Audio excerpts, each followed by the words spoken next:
marroo gaafa gartee gidaami jiru san ana gareetiyyaa tiim qabrichoo kiyya hundinuu gidaami tumne gurbaan guduunfatee tuma deema huggi sulultaa dhufu ni baqannere nuti gowwaa jiraate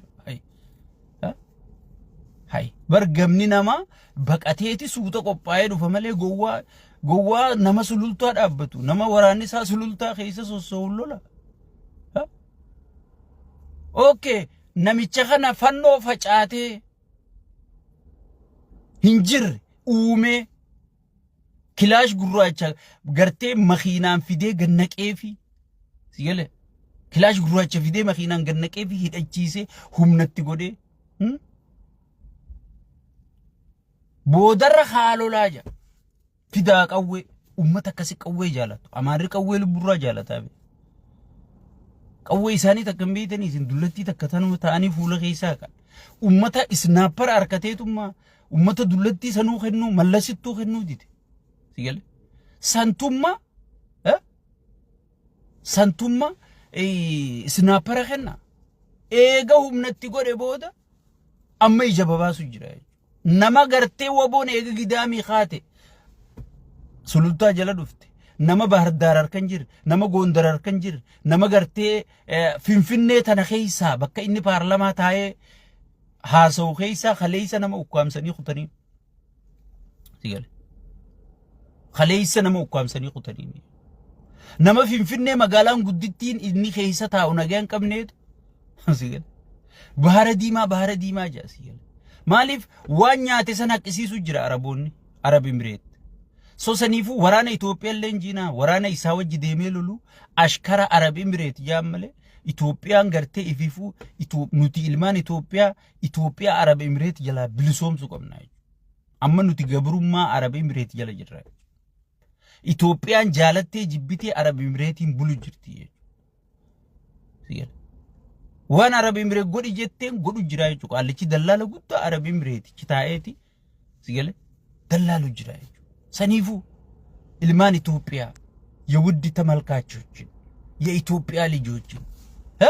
በአማርኛ ቋንቋ የሼካ አቡታ ማል ጃኒን ጋቦሎ ለሰጣ ያቦሉሊ ማል አፋና ማረ የረብሻ በጣበጣ አልፈልግም ሲገለ ሸይጣና ወጅ ረብሻ ጎዱ ሉለሰሙን ኑቲ ሐራማ ተው ሲገለ ኑቲ hayyoonni wal mari'atanii xiqqaa guddaan hayyoonni keenya maraataa kana akkuma aangoo harka keessanitti irraa fuudhu qabdan aangoo irraa fuudhu qabdan maal kun barboona namni bakka inni irraa dhufee beeku hin jiru he don't have any background he don't have nothing sigale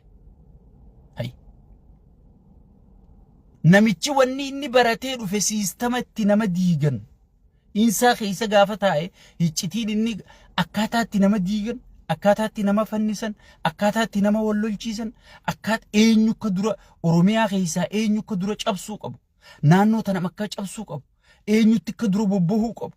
sigale eenyutti ka dura bobbahuu qabu insa keessa baratee dhufe wanni inni dura akkuma dhufeen Oromoo irratti lola baneef maali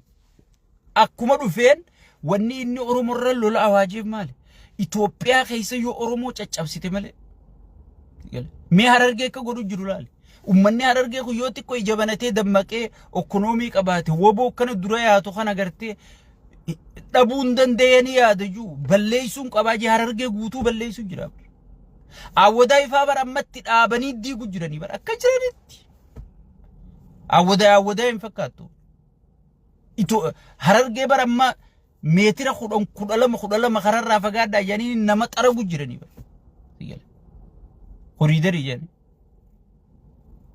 so namichi wanni inni baratee dhufe nama waliin naquusi gale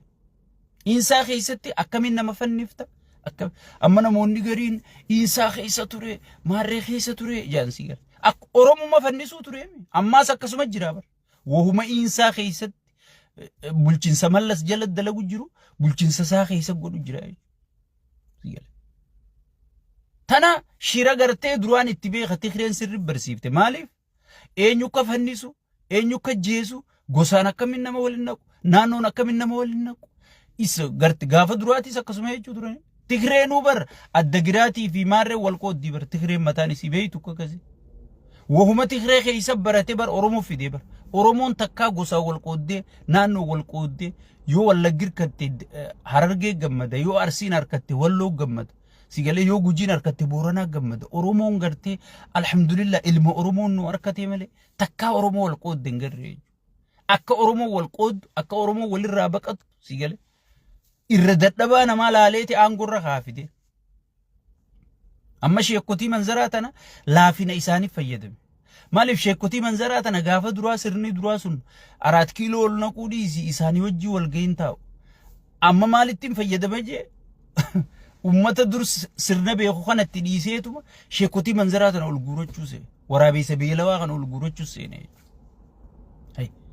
sheekotii manzaraa numaatummaa hiltan keessa tattaa'oo eegalte sharaattan keessa hay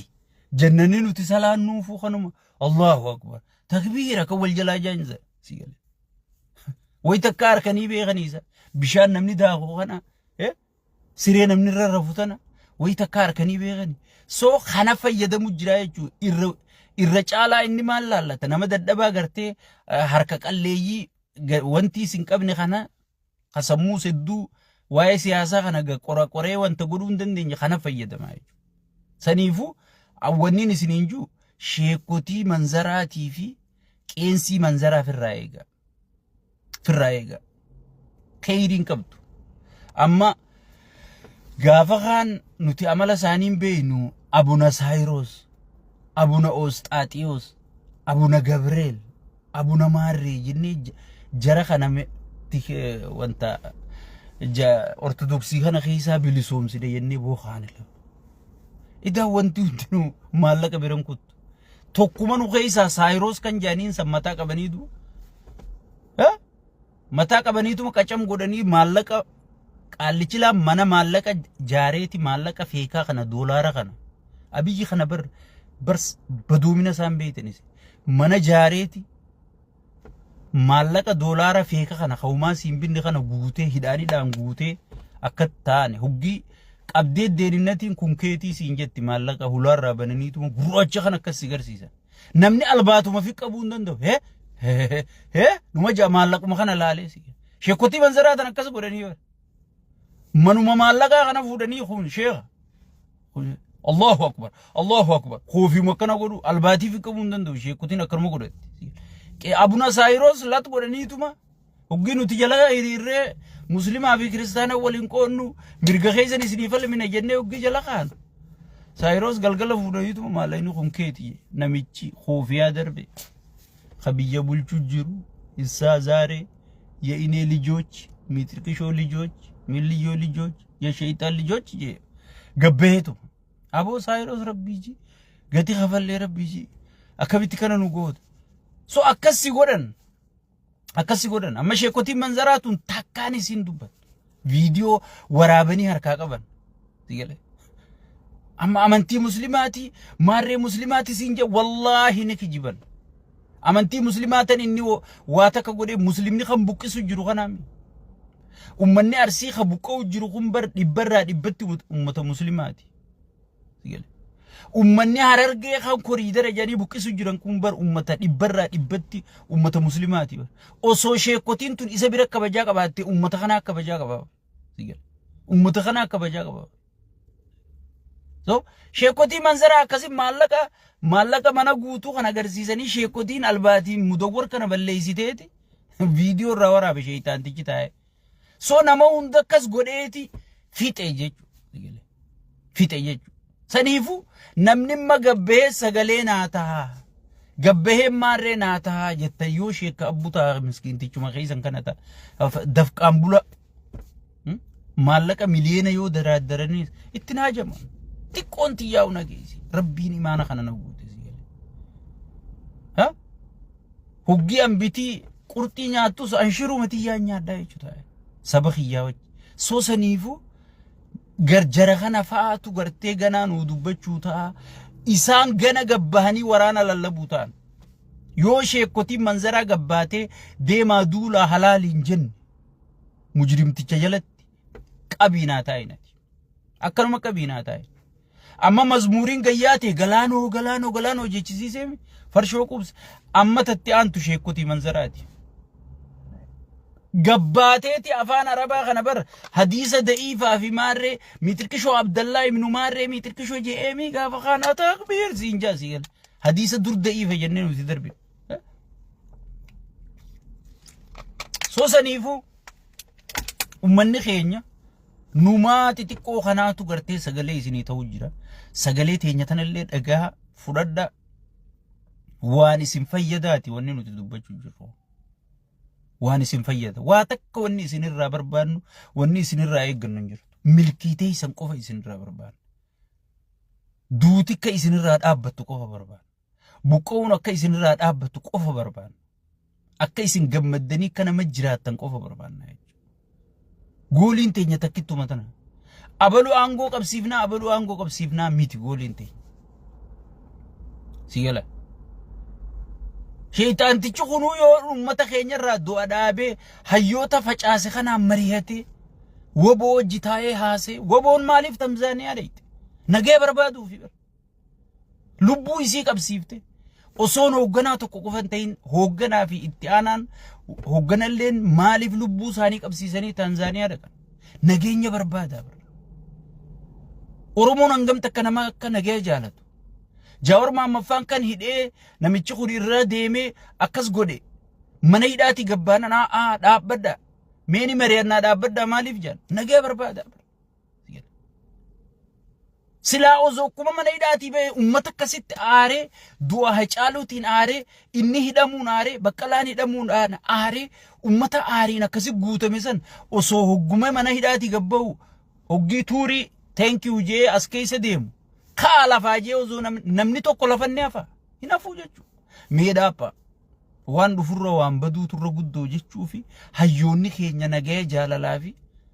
akkasi ciniinnatanii shayxaana kana jalatti wannata ummata dhumu jiru ummata buqqa'u jiru ummata gudeedamu jiru kan inni nuu ragaa ba'e osoo kaan wallaga godhe beeytanii osoo kaan itti wallaga fixe beeytanii osoo kaan itti wallaga gudeechise beeytanii kati kiraa hin dubbattan jeesi inni nuu paarlama irra taa'ee ragaa ba'e hayyoonni keenya kana hunda osoon arkanii osoon beekanii sigale ka du'e ka buqqee mee dhaloota dhufu hin ajjeefnu dhaloota dhufu abdii haa taanu jedhanii meedhaaphaa jedhanii dadhabanii jechuudha waan sirraa'u miti sigale waan sirraa'u miti nuti kadhannee